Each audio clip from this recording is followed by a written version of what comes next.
तो नमस्कार सभी किसान साथियों को। आप लोगों का स्वागत है हमारी YouTube channel Rahul learning zone के अंदर। और मैं Rahul, MSc genetics and plant breeding. और कल हम लोगों ने वीडियोज़ के अंदर देखा था कि विश्वव्यापी आणविक और अणुराज के घातक दुष्परिणाम से बचने के लिए रूस के प्रसिद्ध वैज्ञानिक सिरोविच ने सुझाव दिया था गाय का रखने के लिए। वो हमने पढ़ लिया था। आज हमें क्या पढ़ना है? आज हमें पढ़ना था गाय एक अर्थशास्त्र, यानी इकोनॉमिकली हमें किस प्रकार से बेनिफिट देती है गाय। तो हम स्टार्ट करते हैं इसी के साथ में। सबसे अधिक लाभप्रद है, उत्पादन मौलिक व्यवसाय भी है इसका, गोपालन। ठीक है, यदि एक गाय के दूध, दही, घी, गोबर, गोमूत्र का पूरा उपयोग व्यावसायिक तरीके से किया जाए तो उससे प्राप्त आय से एक परिवार का पालन आसानी से हो सकता है। इन्हें अकेली एक गाय से एक परिवार चल सकता है अगर बढ़िया तरीके से, टेक्निकल तरीके से उसका यूज किया जाए। यदि गोवंश आधारित कृषि को व्यवसाय का माध्यम बना लिया जाए तो तब तो और भी ज़्यादा रोजगार हो सकता है, यानी उस गौ से रिलेटेड खेती भी कर ली जाए तो। अब आगे इसमें बात क्या करते हैं, कहते हैं आगे राजीव दीक्षित जी के गौमूत्र से औषधियाँ एवं कीट नियंत्रक बनाए जा सकते हैं। औषधियाँ भी बनाई जा सकती है और कीट नियंत्रक भी बनाए जा सकते हैं। इसके बाद में राजीव दीक्षित जी क्या कहते हैं, इसके बाद में कहते हैं कि गोबर से गैस उत्पादन हो सकता है, रसोई में ईंधन का खर्चा बचेगा, साथ के साथ स्लरी व खाद का लाभ भी लिया जा सकता है। वह गोबर से काला दंतमंजन भी बनाया जाता है जिसे राख बोलते हैं। फिर घी का हवन हेतु विक्रय करने के लिए अच्छी कीमत मिल सकती है। वह घी से विभिन्न औषधियाँ बनाई जा सकती है, सिद्ध घृत, ठीक है, बना करके बेची जा सकती है। इसके अलावा हम क्या कर सकते हैं, दूध को सीधे बेचने की बजाय उसके उत्पाद बना करके बेचना ज़्यादा लाभकारी रहता है।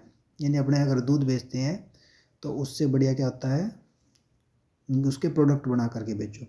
अब गाय का एक कृषि शास्त्र भी, खेती के अंदर किस प्रकार से क्या काम आती है कि गाय। मित्रों, गोवंश के बिना कृषि असंभव है, लेकिन आजकल तो लोगों ने पॉसिबल बना रखे क्योंकि केमिकल्स डाल गए, लेकिन उस टाइम पे नहीं थी। यदि आज की तथाकथित वैज्ञानिकों के युग में ट्रैक्टर, रासायनिक खाद व कीटनाशक आदि का प्रयोग बिना गोवंश के कृषि किया जा रहा है तो उससे भयंकर दुष्परिणाम से आज कोई अनजान नहीं है। कि अगर अपने केमिकल डाल रहे हैं खेती के अंदर तो वो बहुत ही हानिकारक है हमारे लिए भी और ज़मीन के लिए भी, इसका सारों को पता है, लेकिन फिर भी डाल रहे हैं। इसके बाद में हम नेक्स्ट बात करते हैं कि यदि कृषि को, जमीन को अन्य अनाज आदि को बर्बाद होने से बचाना है तो गोवंश आधारित कृषि अर्थात प्राकृतिक खेती को पुनः अपनाना अनिवार्य होगा। और ऐसा हो ही नहीं सकता कि हमें कृषि के अंदर आना ना पड़े, इसके अंदर प्राकृतिक खेती के अंदर आना ना पड़े। केमिकल्स हमने 50-60 साल बहुत यूज़ कर लिए, अब हमारी ज़मीन हो चुकी है ख़राब। उसको प्राकृतिक, उसको रीहीलिंग करने के लिए, उसको दोबारा ठीक करने के लिए हमें प्राकृतिक खेती करनी ही पड़ेगी भाई। फिर आइए विषय को आगे बढ़ाने से पूर्व एक गीत गाते हैं।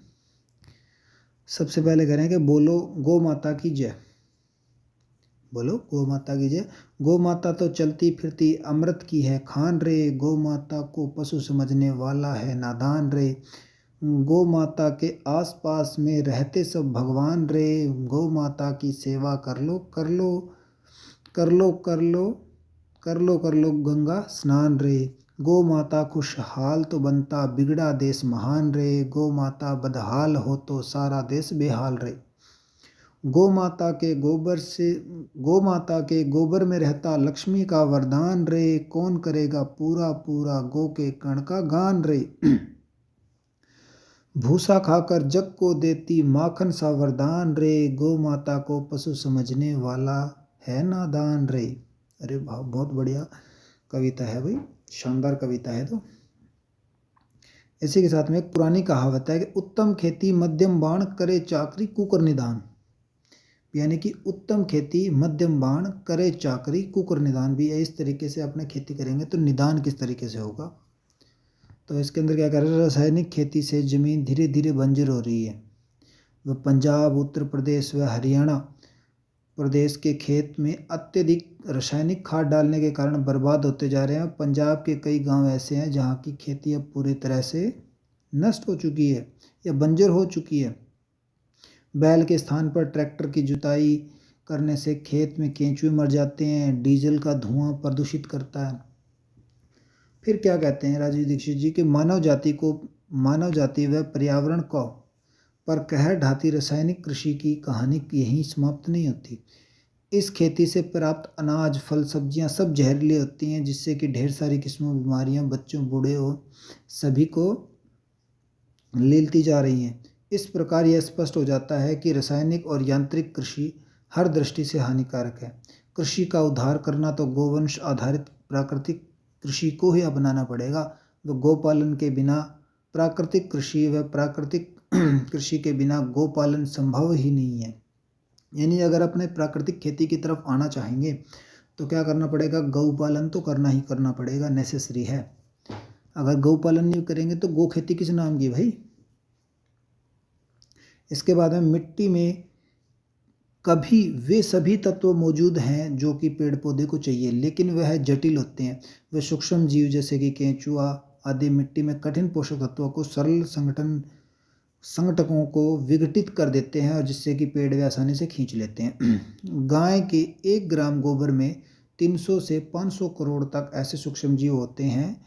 ये सूक्ष्म जीव जमीन के केंचुए को सक्रिय करने का काम करते हैं, और केंचुए मिट्टी में खूब सारे छेद करके उसके कृषि योग्य पोला बना देते हैं। वे केंचुए मिट्टी को खा करके सरल पोषक तत्वों में बदल देते हैं। ये तो आप सबको पता ही है। अब कहते हैं गोबर जीवामृत सूक्ष्म जीवों का महासागर है। इसमें क्या बहुत सारे सूक्ष्म जीव हैं जो कि मिट्टी में बेनिफिशियल तरीके से लाभदायक होते हैं। इससे बनाकर खेत बागवानी में 15 दिनों में डाला जाए, यानी वही बात मैंने कही थी, उसको पानी में घोल करके 15 दिन तक छोड़ दो, फिर वो ऑटोमेटिकली डिकम्पोज हो जाता है, विघटित हो जाता है। जिस प्रकार दूध को जमाने के लिए 1 चम्मच जामन पर्याप्त होता है, ठीक उसी प्रकार से खेत में सूक्ष्म जीव केंचुआ का जमावाड़ा करने के लिए 1 एकड़ खेत में 200 लीटर जीवामृत जामन के काम आता है। गोबर से जीवामृत कैसे बनाएं? अब बात आ जाती है जीवामृत की। तो जीवामृत बनाएं कैसे? 10 डिसमिल के लिए 10 डेसिमल के लिए 20 लीटर जीवामृत बनाने का तरीका, 10 डेसिमल का। ठीक है। तो सामग्री क्या क्या चाहिए? 2 चीज़ चाहिए, ताज़ा गोबर और पुराना गौमूत्र। 1 किलो ताज़ा गोबर और 1 लीटर ताज़ा और पुराना गौमूत्र जो कि इकट्ठा किया। फिर क्या? बहुत ही पुराना गुड़ 250 ग्राम, बेसन 250 ग्राम, और बड़े पेड़ के जड़ की मिट्टी 1 मुट्ठी, और पानी 20 लीटर। बड़े पेड़ की कह सकते हैं, या फिर मैं कहूँ तो पीपल के पेड़ की, पीपल के पेड़ की मिट्टी, पीपल या बड़। ये इसकी ही क्यों कहते हैं? क्योंकि इनके जो जड़ होती है उनके पास में बैक्टीरिया या फिर माइक्रो ऑर्गेनिज्म बहुत ज़्यादा होते हैं, सूक्ष्म जीव, इस वजह से इसको यूज किया जाता है। तो हमें क्या करना है? 1 लीटर गौमूत्र और 1 लीटर या 1 किलोग्राम गोबर, 250 ग्राम गुड़, 250 ग्राम बेसन, और 1 मुट्ठी या 2 मुट्ठी क्या ले लें? बड़ या फिर पीपल के पेड़ की नीचे की मिट्टी, और पानी 20 लीटर ले लें। इसके अलावा इन सारों को मिला दें और बनाने की विधि देखते हैं। बनाने की विधि क्या है? सबको एक बड़े प्लास्टिक की बाल्टी में मिला दें, लकड़ी से घोलें, और 2 दिन बाद जीवामृत तैयार है। अगले 7 दिन के अंदर अंदर छिड़काव कर दें, यानी 7 दिन के अंदर अंदर छिड़काव करें, क्योंकि इसके बाद इसकी पावर कम होनी स्टार्ट हो जाती है। इसके बाद में पंचगव्य का नुस्खा। अब पंचगव्य किस तरीके से बनाना है देखते हैं। सबसे पहला जो पंचगव्य है, 5 किलो गाय का ताज़ा गोबर लेना है। सबसे पहले क्या करना है? 5 किलो ताज़ा गाय का गोबर, 3 लीटर गाय का मूत्र, 2 लीटर गाय का दूध, आधा किलो गाय का घी, 2 लीटर गाय के दूध से बनाया गया दही, 3 लीटर गन्ने का रस, और 3 लीटर ताड़ या अंगूर का रस। इन सब को आप मिलाएं तो 20 लीटर पंचगव्य बनेगा। अब देखो क्या क्या चीज़ चाहिए थी अपने को। अपन ने लिया 5 किलो क्या? गोबर, 3 किलो गौमूत्र, 2 लीटर दूध, आधा किलो घी, 2 लीटर दूध से बना हुआ दही, और 3 लीटर गन्ने का रस और 3 लीटर ताड़ या अंगूर का रस, इन सारों को मिला दिया। ये बन गया अपना पंचगव्य। इसको बनाने के लिए मिट्टी का बना हुआ एक बड़े मुंह का आकार का मटका लेना है, ठीक है। कंक्रीट का बना टैंक या प्लास्टिक का कैन भी ले सकते हैं। यह याद रहे कि आपने जो बर्तन लिए हैं वह किसी धातु के ना हो, धातु के नहीं होने चाहिए, और किसी के भी हों चल जाएंगे। एवं यह सबसे पहले ताज़े गोबर और घी को उस बर्तन में डालें और लगभग 3 दिन तक दिन में 2 बार उन्हें मिलाते रहें। क्या लेना है? पहले गोबर और घी, यानी हमारा क्या था, शायद तक 5 किलो गोबर था और आधा किलो घी। हाँ, 5 किलो गोबर था और आधा किलो घी था। उन दोनों को मिला दिया और फिर अपने बात कर रहे थे। सबसे पहले याद रहे कि बर्तन ना हो, ठीक है। सबसे पहले ताज़े गोबर और घी उस बर्तन में डालें, लगभग 3 दिन तक दिन में 2 बार उन्हें मिलाते रहें। दिन में 2 बार सुबह शाम मिला दें, ठीक है। 18 दिन बाद इस मिश्रण को किसी भी अंधेरी जगह में रखें और किसी जाली से ढक दें। अब उनको ढक दें 18 दिन बाद, ताकि उसमें मक्खियाँ न आए। यदि आपके पास गन्ने का रस नहीं है तो 500 ग्राम गुड़, देखो 3 दिन तक, हाँ वो था भी 3 दिन तक, तो क्या करना है, घी और गोबर को मिक्स करना है। उसके बाद में सारे मटेरियल को मिक्स कर देना है जो बचा हुआ है। यदि आपके पास गन्ने का रस नहीं है और 18 दिन बाद में, ठीक है, उसको हिलाते भी रहना है। 18 दिन बाद तब 500 ग्राम गुड़ को 3 लीटर पानी में मिला दें। 500 ग्राम गुड़ को 3 लीटर पानी में मिला दें और यही ताड़ का रस नहीं है, यदि ताड़ का रस नहीं है तब 2 लीटर पानी में मिला दें।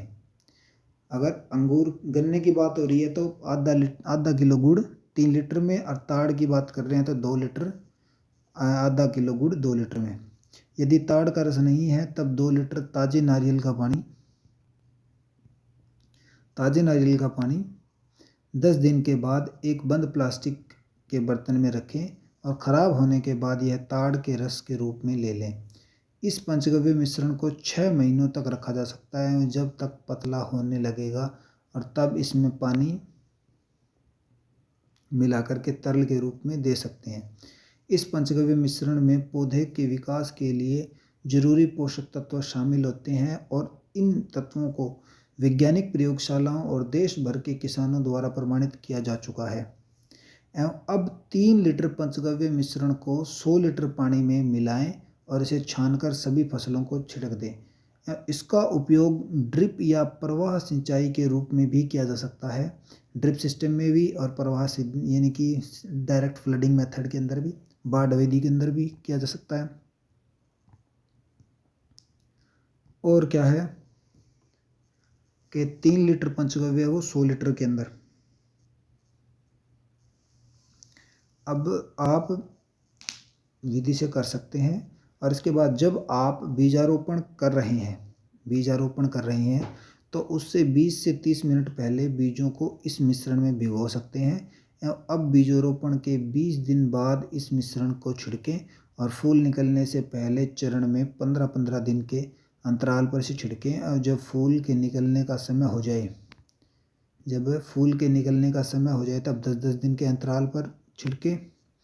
और जब फली परिपक्व अवस्था में हो तब एक बार इसे छिड़कें। और इसका उपयोग कुछ फल फूलों और सब्जियों पर भी किया जा सकता है, जैसे कि आम, अमरूद, केला आदि हल्दी सब्जियों के लिए उपयोगी व चमत्कारी वृद्धि दिखाने में मिलती है। वह सब्जियों के साथ फल लंबे समय तक ताज़ा बने रहते हैं। स्वाद बेमिसाल। नेक्स्ट, इस विधि में स्वाद भी अच्छा बनता है, यानी सब्जियों का स्वाद आता है। धान में उपयोग करें तो बालियाँ अच्छी बनती हैं। कुटाई के दौरान चावल कम टूटते हैं। और पंचगव्य का प्रयोग गन्ना, सरसों, मूंगफली, ज्वार, मक्का, सूरजमुखी आदि नारियल में फसलों में भी किया जा सकता है। इन सभी पंचगव्य ने फसलों की वृद्धि एवं कीट अवरोधक काम किया है। वह इसे अपने बाग बगीचों और घर के बाहर लगे पेड़ पौधों में भी उपयोग कर सकते हैं। गो चिकित्सा के बारे में बात करते हैं। अब हम लोगों ने डिस्कशन किया था भी, ये तो हो गया हमारा खेती के अंदर। अब गो चिकित्सा के अंदर हम सबसे पहले बात करते हैं कि घाव, फोड़ा, फुंसी के कीड़े, इनको मारने के लिए किस तरीके से वर्क करेंगे। सबसे पहले स्वेलिंग की बात करते हैं, सूजन की बात करते हैं। प्राय पशुओं के शरीर में किसी भी अंग में चोट लग जाने, वो गंदा मादा मादा एकत्रित हो जाने, मादा नहीं माव है, यानी कि इसमें जो वाइट कलर का कुछ जमा हो जाता है, एकत्रित हो जाने व फोड़ा, फुंसी आदि उठने, घाव पक जाने व सर्दी आदि के कारण से प्रभाव से सूजन उत्पन्न हो जाती है। जिस स्थान पर सूजन होती है, पशु के शरीर का वह स्थान उभरा हुआ सा दिखाई देता है, उसमें दर्द होता है और दबाने पर कड़ापन महसूस होता है। स्पर्श करने पर वह स्थान गर्म भी प्रतीत होता है। वह पशु सूजन के कारण बेचैन रहता है और कभी कभी तो उसे बुखार भी चढ़ जाता है।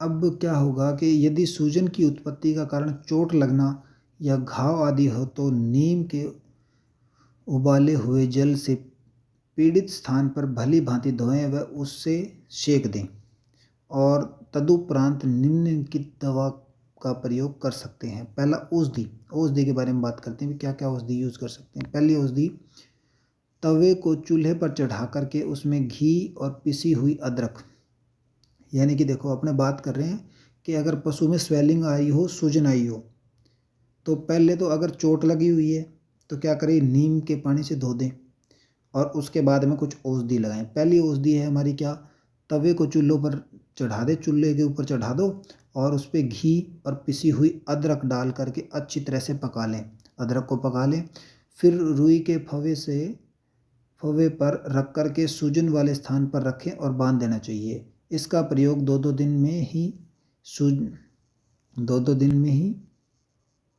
सूजन दूर हो जाएगी, यानी कि इसका यूज़ करेंगे तो सूजन दूर हो जाएगी।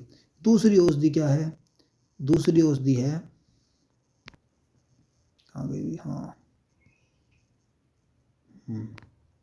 दूसरी औषधि है कि भुना हुआ कपूर, खील किया हुआ सुहागा, सम मात्रा में तिल के तेल, गाय का घी या वैसलीन या मक्खन में मिला करके सूजन के ऊपर लेप करने से भी सूजन नष्ट हो जाती है।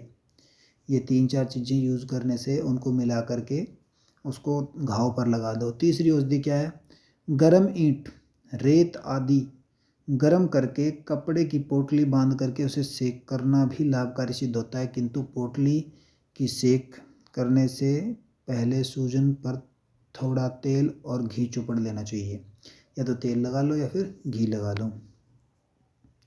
नेक्स्ट, लहसुन के 2 भाग और 2 भाग आटा लेकर के सिलबट्टे पर पीसें। लहसुन और आटे को पीस लें एवं जब यह मरहम के रूप में आ जाए तो उसे गर्म करके कपड़े पर फैला करके सूजन पर चिपका दें। यानी जितना पार्ट आप लहसुन का ले रहे हो उतना ही क्या लें, आटा ले लें। ये औषधियाँ सूजन के कम करती हैं। नेक्स्ट, पशुओं के रोग के घाव में कीड़े पड़ जाने पर, अगर किसी पशु के घाव में कीड़े पड़ गए, भले भी कोई जानवर हो, सबका इलाज है। पहली बात तो अपने पढ़ते हैं कारण, उसका कारण क्या रहा होगा भी, उसके शरीर के अंदर कीड़े पड़ गए। सबसे पहले देखते हैं, अक्सर ये है घाव पर एक प्रकार की हरी मक्खी के बैठने से होते हैं। एक हरी मक्खी आती है जिसके बैठने से कीड़े पड़ जाते हैं। पहले मक्खी घाव पर अपना सफ़ेद मल व अघाड़ी बोलते हैं जिसे छोड़ कर देती है, और वही मल दिन भर में कीड़े के रूप में बदल जाता है। एक विशेष प्रकार की सफ़ेद मक्खी जो कि आधा इंच लंबी होती है, वह मल के रूप में कीड़े ही छोड़ती है। अगर सफ़ेद मक्खी आपके पशुओं के बाड़े में है तो तुरंत सावधान हो जाओ, उन्हें मारना बहुत ज़रूरी है, क्योंकि वो कीड़े ही छोड़ रही है, वही चलती फिरती कीड़े छोड़ रही है। इसका इलाज क्या है, औषधि क्या कर सकते हैं। सबसे पहले जो औषधि है वो है, रोगग्रस्त स्थान पर घाव में बारीक पिसा हुआ नमक भर दिया जाए और पट्टी बांध दी जाए, और जिससे कि घाव पक जाएगा और कीड़े भी मर जाएंगे। घाव पकने पर कीड़े नहीं पड़ते, यानी कि घाव को पकाना है। पकाने के लिए क्या करेंगे, अपने उसमें नमक भर करके ऊपर से पट्टी बांध दो, नमक बिल्कुल बारीक, जो बढ़िया वाला नमक आता है। फिर दूसरी क्या है औषधि, दूसरी औषधि है कि अजवाइन के तेल को रुई से घाव पर लगा करके पट्टी बांध देने से भी कीड़े एकदम मर जाते हैं। वह अजवाइन का तेल किसी और जगह पर लग जाए तो तुरंत नारियल का तेल लगा देना चाहिए, अन्यथा चमड़ी निकलने का भय भी रहता है। यानी कि सिर्फ वहीं लगाना है अजवाइन का तेल जहाँ पर कीड़े पड़े हुए हैं। अदरवाइज़ कहीं स्किन पर लग जाता है पशु के, तो वहाँ नारियल का तेल लगा करके उसे ठीक कर दें, उसे साफ़ कर दें। अदरवाइज़ पशु को फिर तकलीफ़ होनी स्टार्ट हो जाती है। नेक्स्ट, औषधि। मोर पंख जलाकर राख उसकी जो बची है इतने ग्राम और नारियल का तेल इतने ग्राम। मोरपंख को जलाकर छान लें और फिर उसे तेल में मिला करके घाव पर लगा दें और रुई भिगोकर घाव पर रख करके ऊपर से पट्टी बांध दें। फिर मिट्टी से उस पर लेप कर दें, यानी कि उसमें पट्टी रख दी, पट्टी के ऊपर मिट्टी लगा दें, ऐसे लेप कर दें पूरा का पूरा। ये भी एक खतरनाक औषधि है जिससे कि जितना भी बड़ा घाव हो वो भर जाता है। नेक्स्ट औषधि क्या है, और आज अभी तक हमने जितनी भी औषधि देखी है उसको खरीदने की कहीं ज़रूरत नहीं है, वो सारी हमारे जो सराउंड मिल जाती है, और इन्वायरमेंट के अंदर ही मिल जाएगी। यदि घाव में कीड़े पड़ गए हैं तो उन्हें अच्छी तरह से साफ़ करके सरसों के तेल में तारपीन का तेल या यूकेलिप्टस का तेल या कपूर का तेल मिला करके लगाना लाभप्रद होता है। यानी कि इन सारों के तेल से उसको भर दें और ऊपर वो बांध दें पट्टी। फोड़ा फुंसी का घाव भी अगर पशु में क्या हो गए हो, फोड़ा या फुंसी हो गई हो, तो देखते हैं उनके कारण क्या है, लक्षण क्या है। सबसे पहले बात करते हैं भी उसके चोट, सर्दी, गर्मी, अन्यथा किसी भी खराबी के कारण पीव या मवाद एकत्रित हो जाने पर कभी कभी पशु के शरीर के किसी हिस्से में सूजन आ जाती है, जिसे फोड़ा या फुंसी कहते हैं अपने। इसकी औषधि क्या है, इसको इलाज किस प्रकार से कर सकते हैं हम। पहली औषधि है कि नीम की छाल लें, अजवाइन लें या फिर रूस के पत्ते प्रत्येक सम मात्रा में लेने, सारे के सारे, एवं पानी में मिला करके पीस कर गर्म करके बांधने से फुंसी पटक जाती है, यानी कि फूट जाएगी और ठीक हो जाती है अगर इसका यूज़ करोगे तो। नेक्स्ट औषधि क्या है, नेक्स्ट औषधि है कि सोया का बीज, हल्दी, धनिया, बाबूना के पत्ते सभी सम मात्रा में लेकर के पानी में पीसकर गर्म करके फोड़े पर बांध देना चाहिए। नेक्स्ट, यदि इन सभी दवाओं के प्रयोग से फोड़ा न बैठे तो नीचे लिखी हुई दवाओं का प्रयोग करके फोड़े को पकाकर उसका पस या मवाद निकाल देना चाहिए। नेक्स्ट, नीचे भी दवाई दी हुई है, कौन सी। नेक्स्ट डोज दी है, चावल को गाय के दूध से बनी मट्ठा। चावल को गाय के दूध से बनी मट्ठा यानी कि छाछ के अंदर, चावल को छाछ के साथ पिसवाने के बाद उसमें नमक मिला करके आग पर पका लें और तदुपरांत इस पुलटिस को फोड़े पर बांधे हुए इसका प्रयोग से फोड़ा फूट जाएगा, पक करके फूट जाएगा। करना क्या है, छाछ के अंदर चावल डालने, चावल के अंदर नमक डालना, फिर उसको पका लेना, थोड़ा सा उबाल आने देना और फिर उसके ऊपर फोड़े के ऊपर फुंसी के ऊपर बांध देना चाहिए उसे। नेक्स्ट औषधि क्या है, गूगल पीस कर उसमें शहद मिलाकर गर्म करके उसका लेप करना कारगर सिद्ध होता है। यानी गूगल जो धूप होती है, धूप नहीं, इसके अंदर गूगल की बात कर रहा है, गूगल पीस करके गूगल की पत्तियाँ उसमें शहद मिलाकर गर्म करके इसका लेप पशु के ऊपर लगा दें तो वो बहुत ही कारगर रहता है। इसके बाद में नेक्स्ट बात करते हैं कि गेहूं का दलिया पीस दही पका करके गुनगुना, यानी कि गेहूं का दलिया लें और दही दोनों को मिलाया और दोनों को पकाकर गुनगुना ही फोड़े पर बांधने से फोड़ा पक करके फूट जाएगा। नेक्स्ट बात करते हैं घाव की मक्खियाँ आदि को से बचाने के लिए नीम के तेल में थोड़ा सा कपूर मिला करके लगाना। मोस्टली तो किसान कर लेता है, लेकिन आजकल क्या हो रहा है कि आजकल किसान कुछ करता नहीं, लेकिन सीधा डॉक्टर को बुला लेता है कि अभी हाँ फोड़ा हो गया, फुंसी हो गया। छोटी मोटी बात तो देखते नहीं, जब ज़्यादा बीमार हो जाता है पशु तब देखते हैं। घाव में कीड़े हो जाने पर पहली बात देखते हैं भी घाव में कीड़े होते क्यों हैं। प्राय घाय हो जाने पर यानी घाव हो जाने पर असावधानीवश तथा उसको किसी उचित कीटाणुनाशक घोल से धोकर के साफ न करने के कारण पशुओं के घाव में कीड़े पड़ जाते हैं। यानी कि किसी पशु के घाव हुआ और उसको कीटाणुनाशक से धोया नहीं तो उसमें ऑटोमेटिकली क्या पड़ जाएंगे, कीड़े पड़ जाएंगे, जिसके कारण पीड़ित पशु को अत्यधिक कष्ट होता है। वह पशु के घाव पर मक्खियां बैठ करके मल त्याग कर देती है। वह इसका साफ न करने पर घाव में कीड़े पड़ जाते हैं। अभी बताया था दो मक्खियां होती है, तो हरी मक्खी होती है और एक सफ़ेद मक्खी होती है। सफ़ेद मक्खी तो डायरेक्ट कीटाणु छोड़ती है, हरी मक्खी जो अपना मल छोड़ती है उसके अंदर कीटाणु पैदा हो जाते हैं। तो इसके बाद में हम नेक्स्ट बात कर रहे हैं कि कीटाणु, इसके लक्षण देख लिए। लक्षण के बाद में हम देखते हैं कि सर्वप्रथम घाव को क्या किया जाए। सर्वप्रथम घाव को हुक्के के पानी से धोकर साफ कर लेना चाहिए। तदुपरांत आगे लिखी हुई दवाओं का प्रयोग करना चाहिए। मुझे नहीं लगता कि किसी ने इस चीज़ का यूज़ किया होगा, हुक्के के पानी का। हुक्के का पानी तो कोई यूज़ ही नहीं करता, ऐसे गिरा देते हैं अपने के, कोई काम का नहीं। अरे भाई, उसके अंदर तंबाकू के कुछ केमिकल्स हैं जो कि कीड़े मारने का काम करते हैं। क्योंकि जब हुक्का पिया जाता है तो वो पानी में से फिल्टर होकर के आता है तंबाकू, और वो जो तंबाकू के क्वालिटीज़ हैं, जो मेन क्वालिटीज़ हैं, वो पानी के अंदर होती है, उस पानी के अंदर, तो उससे भी कीड़े मरते हैं। नेक्स्ट, और ये आप इंसानों में भी अप्लाई कर सकते हो। ऐसा नहीं कि इंसानों में अप्लाई नहीं होते। अगर किसी के कीड़े पड़ गए हो चोट के अंदर, किसी घाव में, तो वो पानी यूज़ कर सकते हैं। नेक्स्ट, औषधि। तंबाकू के पत्ते फिटकरी पीस करके पशुओं के घावों पर भर दे और ये कीड़े मर जाते हैं। क्या करना, तंबाकू के पत्ते लो, फिटकरी को पीस करके उस घाव पर लगा दो। नेक्स्ट, तारपीन का तेल लेना है इतना ग्राम और कपूर लेना है इतना ग्राम। आग में कुछ गर्म कर पिचकारी देने से कीड़े मर जाते हैं। यानी इन दोनों को मिलाया, गर्म किया और गर्म करने के बाद एक पिचकारी में भरें और उस घाव पर डाल दें।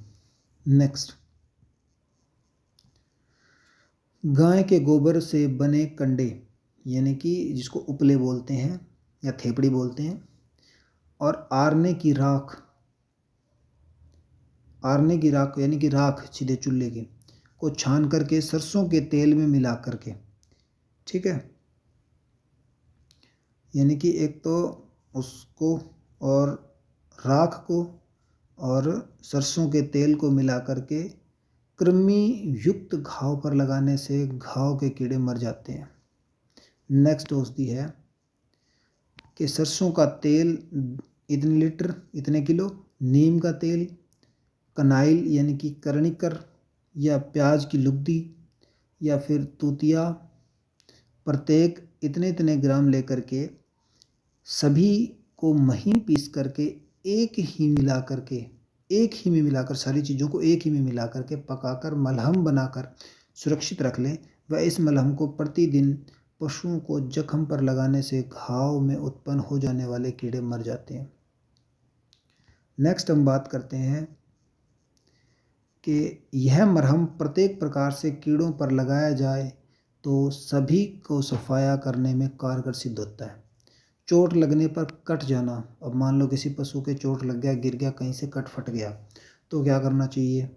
इसकी औषधि देखते हैं सबसे पहले कि औषधि यदि किसी तेज धार वाले औजार से या किसी कठोर वस्तु से पशु के किसी अंग के कट जाने अथवा चोट लग जाने के कारण रक्त प्रवाहित होने लगे तो भुना हुआ सुहागा